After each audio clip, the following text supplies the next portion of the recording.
So here are the notes for page 5 in our chapter 7-8 notes on polygons. So you're going to be doing a little bit of proofs today, not a huge amount. I think you only have one on your assignment. But it's the idea of, instead of trying to prove that a quadrilateral is like a rectangle or rhombus or parallelogram, square, something like that, we're actually going to go in the reverse. So we know that the shape is a parallelogram. Can we prove something else? So I'll put a couple little notes off to the side here. If we're talking about a parallelogram, and I'll identify the stuff that we also know for the other ones to kind of help yourself out here. If we know that something is a parallelogram, oh, that's too big, then we know a couple of things.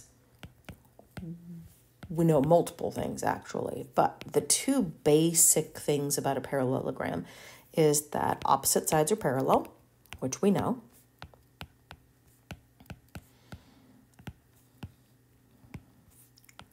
And opposite sides are congruent.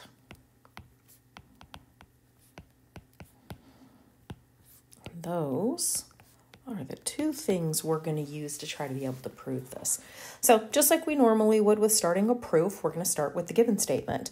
So put off to the side here that we have ABCD is a parallelogram.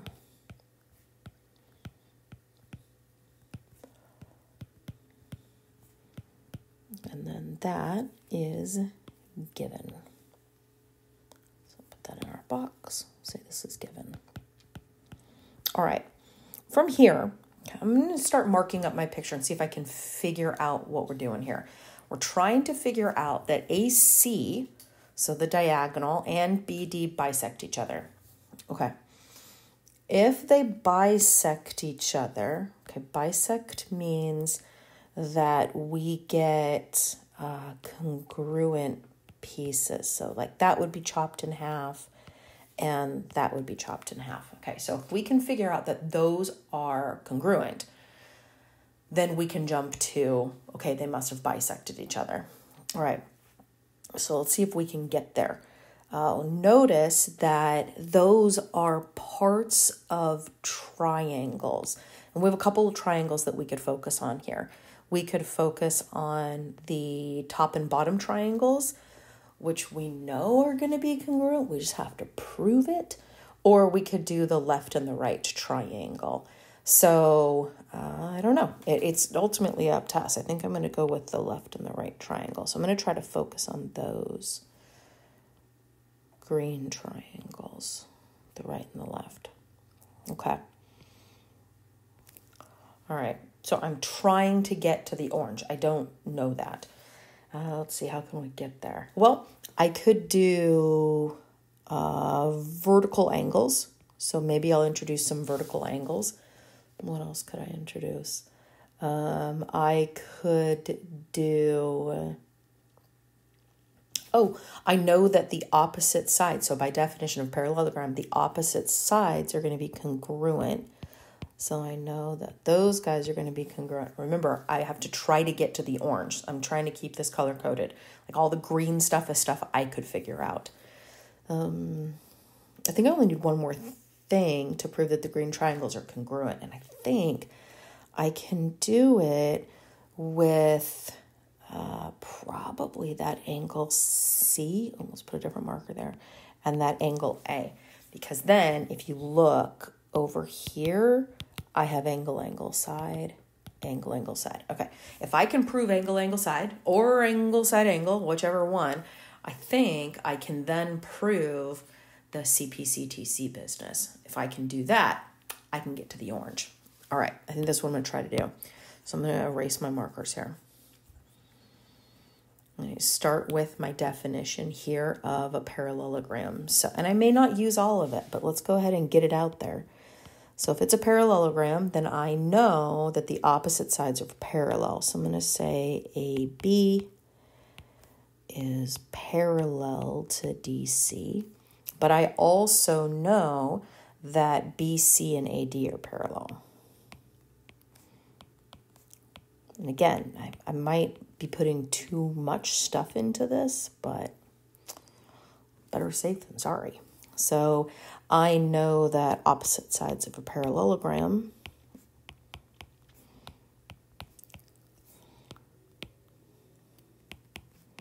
are parallel. Okay, so I'm going to go back to the picture. I'm going to put my parallel markers in. So top and bottom, left and right. Okay. I also know, so I may as well just get my stuff out immediately about the definition of a parallelogram. I know that the opposite sides are going to be congruent to each other as well, part of the definition. So I know that AB and DC are congruent. I also know that BC and AD are congruent. So this is opposite sides of a parallelogram. Oh, got that little marker there. Let's get up. So opposite sides of a parallelogram are congruent.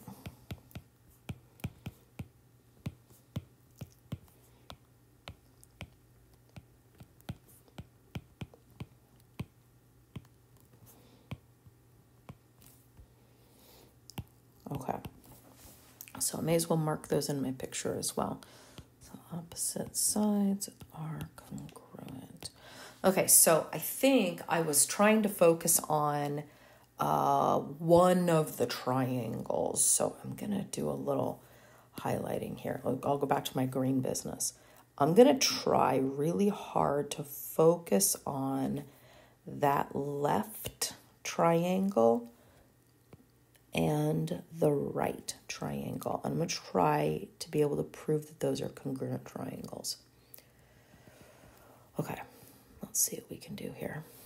Well, let's use this whole parallel business. So for the parallel business, I know that this angle A and that angle C are alternate interior angles, and that comes about because of the parallel sides. So coming down from the parallel, and I can't call it A or C, you guys know that. So the A, I'm going to call BAC, so angle BAC is congruent to, okay, let's get that angle C up there. So BAC, let's do DCA. DCA. And the reason is alternate interior angles.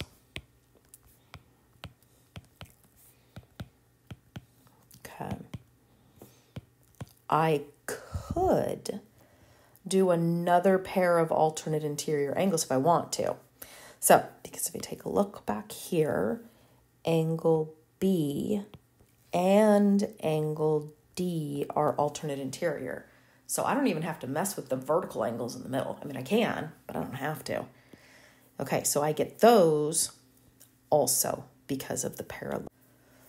So I'm going to draw another box here. We could have actually just put them together. All right, let's go over here. Still using the parallel business. So I'm going to call that angle B, let's call it ABD.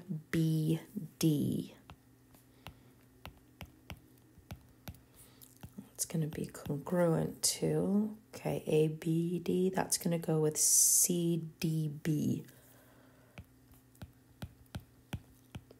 And I could have actually put these two angles that I just wrote down in the same box because the reason's the same. This is alternate interior angles. Okay. Once I have alternate interior angles, I'm going to look at those green triangles.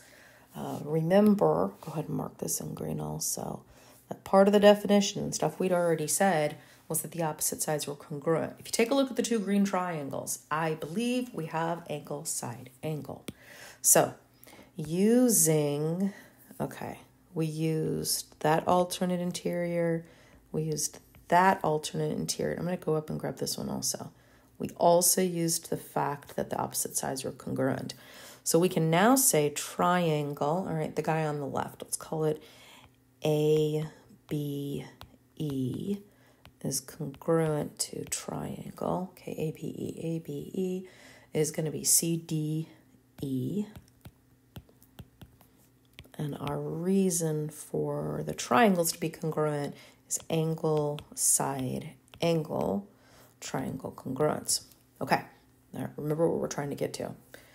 We're trying to, so I'm going to grab my orange again. We're trying to show that those sides are congruent to each other. Well, if you look between the two green triangles, they are corresponding parts. Okay, now that we've got the triangle, I'm going to stick with the orange color here. Because of the triangles, I can actually say that BE and DE are congruent.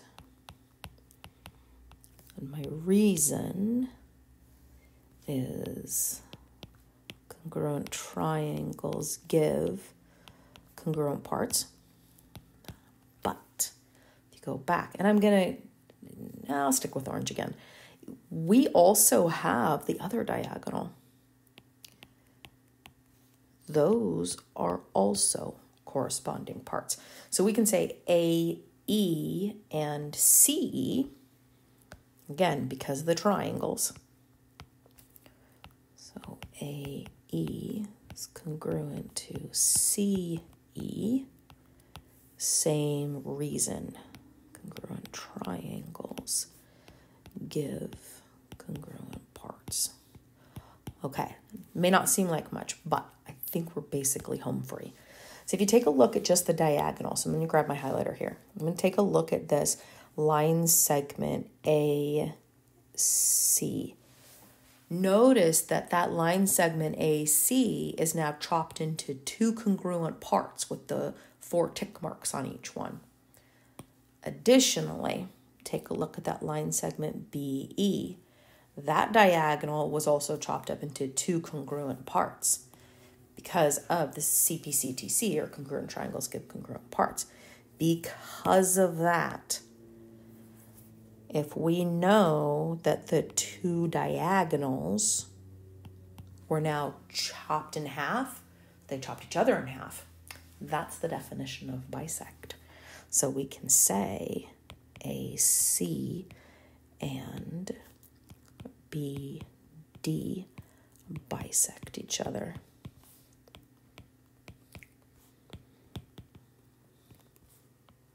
And that's because the diagonals got chopped into congruent parts, two congruent parts.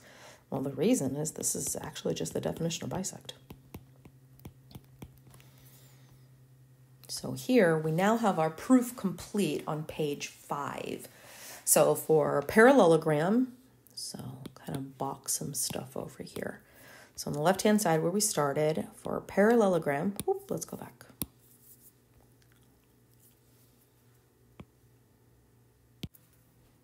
Okay, so for a parallelogram here, we've got this bit of information. We know that the opposite sides are parallel and opposite sides are congruent. Well, keep in mind that when we start talking about the other shapes, we get a whole bunch of stuff, a huge amount. So what I would recommend that you do, especially when you're trying to do I think it's only one proof on today's assignment, is to refer back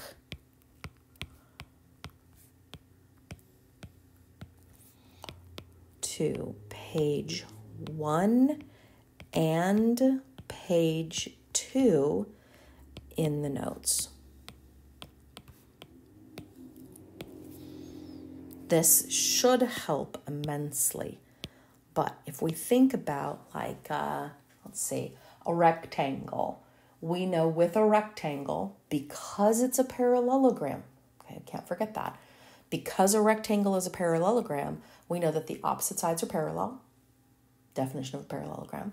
We also know that the opposite sides are congruent. That is also because of a parallelogram. And then because of a rectangle, we know that all 4 of the angles inside are going to be 90 degrees. So we get to use all of that information if we're being told something is a rectangle. Likewise, if we're being told that something is a rhombus, well, a rhombus is also a parallelogram, which means opposite sides are parallel. Additionally, opposite sides are congruent. What makes a rhombus special is that all four sides are congruent. So we can use all of that information. And then for the square, hands down the most specialized, we know that a square is a parallelogram. So opposite sides are parallel, opposite sides are congruent. We also know that a square is a rectangle, which means all four corners are 90 degrees. And we also know that a square is a rhombus, so all four sides are congruent. So really that very front page of our note should be quite helpful with this.